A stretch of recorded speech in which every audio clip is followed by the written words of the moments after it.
You're about to watch a clip from the Videomaker podcast. If you want to see the whole episode, click the link in the description.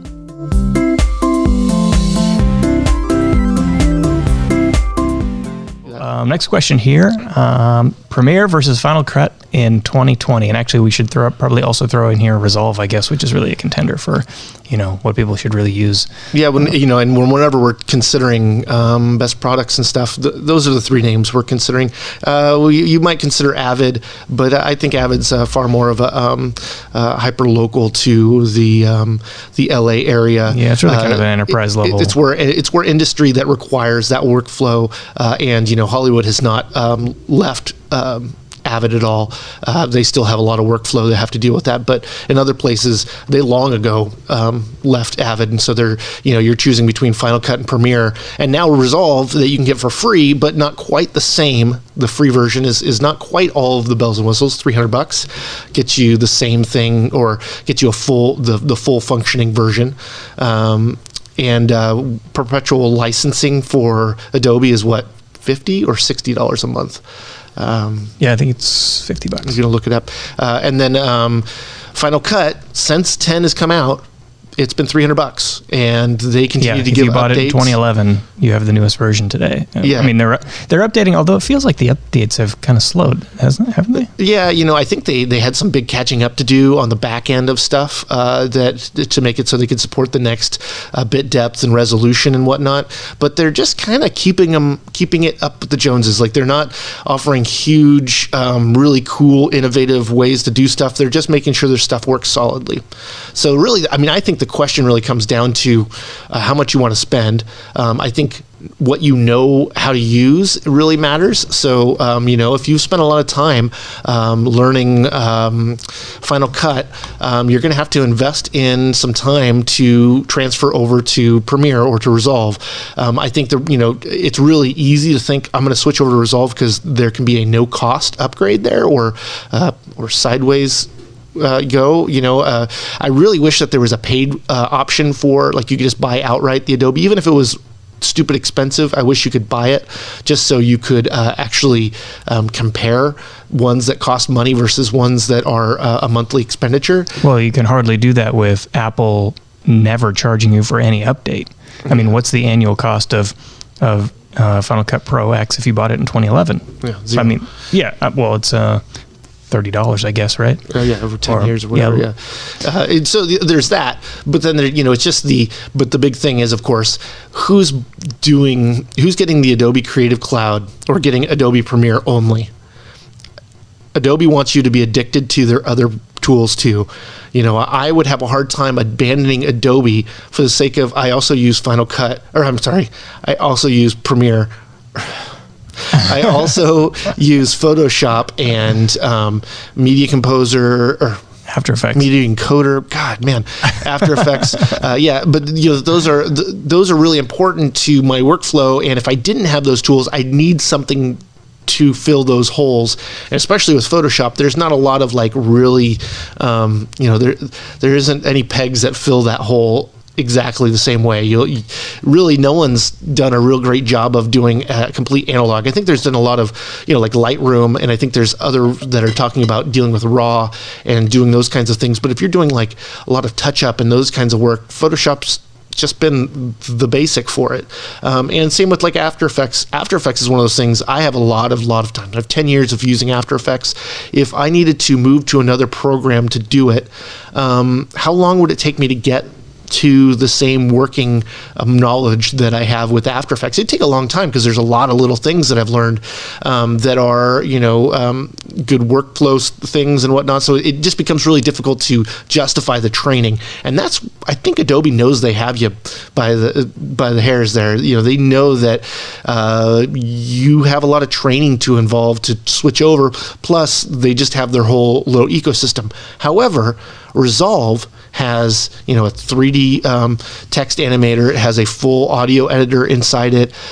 You have full, definitely a lot of really robust color tools, and then obviously just a non-linear editor. Blackmagic wants to get you in with the free so that you want to buy their cameras and other things, right? So it's like their way of getting you in.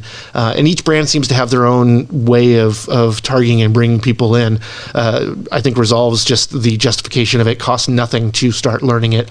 And other than nodes, which do take a little bit of mindset change, it's not a huge, it's not like the magnetic timeline of Final Cut to get used to. Like there's really?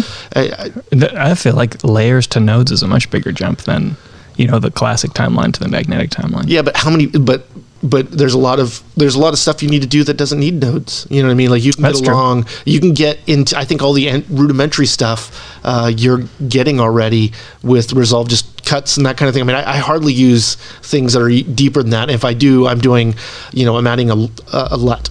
I'm not doing a crazy amount of nodes. So the idea of just throwing a node instead of a layer, if it's just one, man, it's simple, easy. But once you start getting more complicated, that's I think also in like the design of animation and stuff like that, it's going to take some time to learn it. But those are, included in tabs. So you already have the program open and you just tab over, which I love. So it's not round tripping. It's the same program. Well, that's common now. I mean, I guess Final Cut doesn't really have it, but Premiere's got it now. They have different windows for you to look at, but they don't have.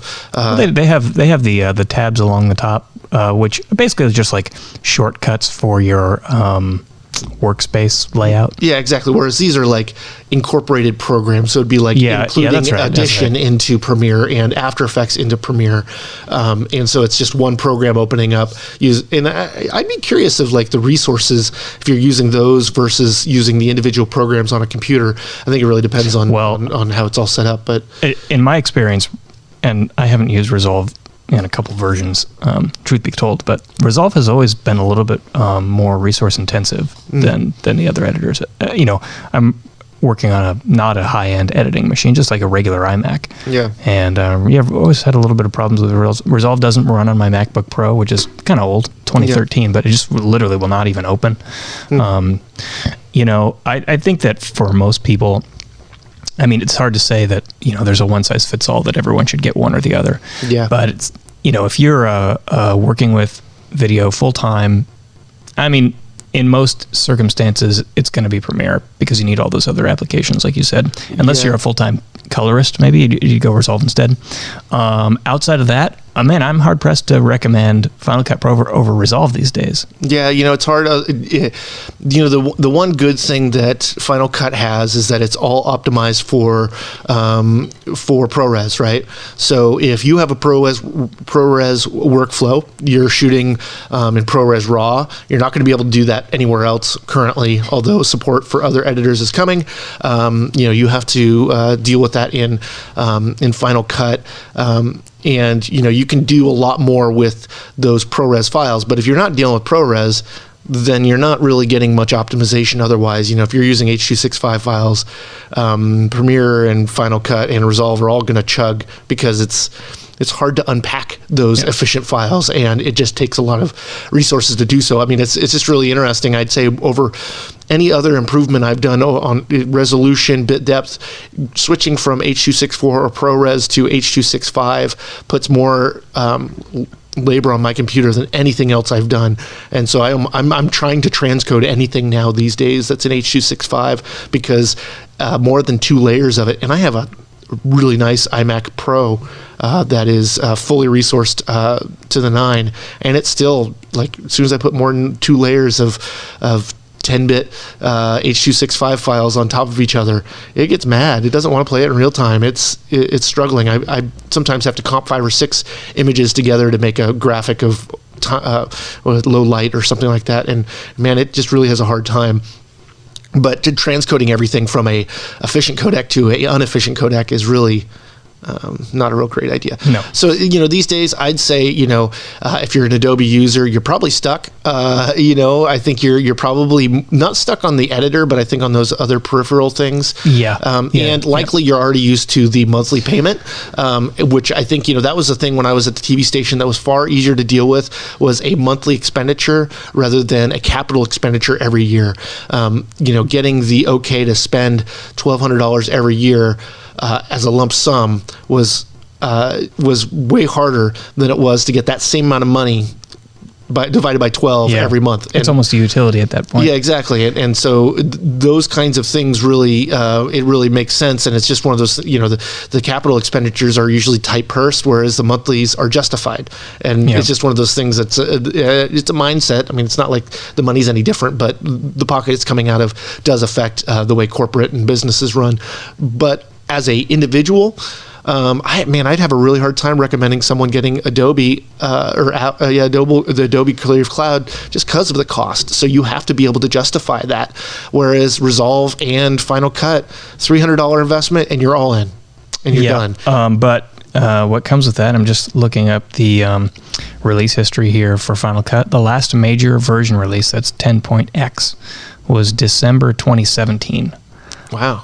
Yeah. So they've had smaller updates since then, but yeah, well, so I had to, I was, two things recently.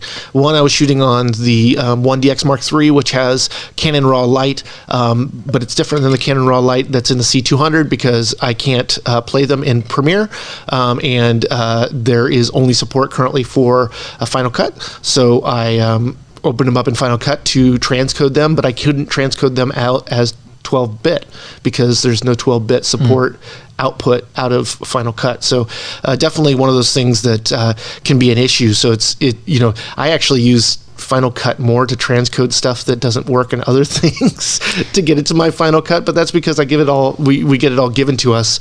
If it was coming out of my own wallet, I'd have a really hard time spending more money for the same thing.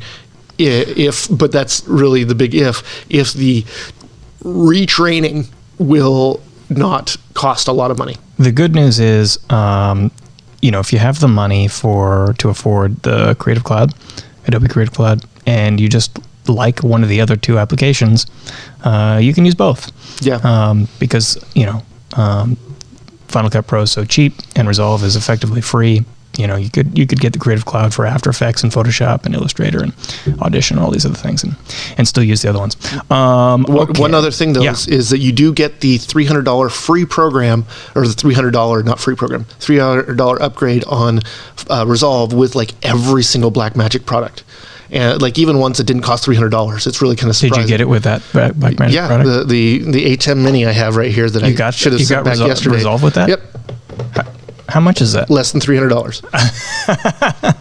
Okay, so bottom line is if you need the full version Resolve, buy one of these. Yeah, find a product that it includes it in and get it. Let's tell people what that is, actually, just in case. Less than $300. This is like a little, it's a live switcher.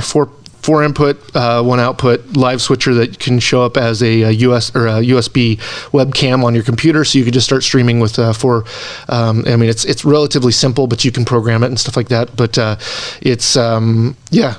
was surprised when I opened it up and that it had Resolve in it, but it makes sense because they're wanting you to use their workflow and benefit from how, just like Apple does, is that when you're using all of their products together, you get the best strength from those products. So they all compound on each other. We got to find the cheapest Blackmagic product that includes order one and see if it comes with the like a $100 converter of some sort. Yeah, probably. But anyhow, I think that's the way around. I actually have quite a few different copies, and the cool thing is if you have those upgraded copies, little secret is whenever they do an update, you get it too.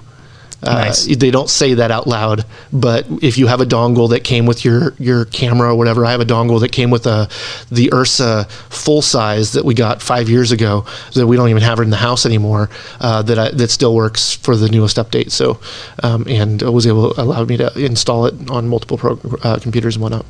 Okay, so the cheapest product I could find on Blackmagic is it's a micro recorder.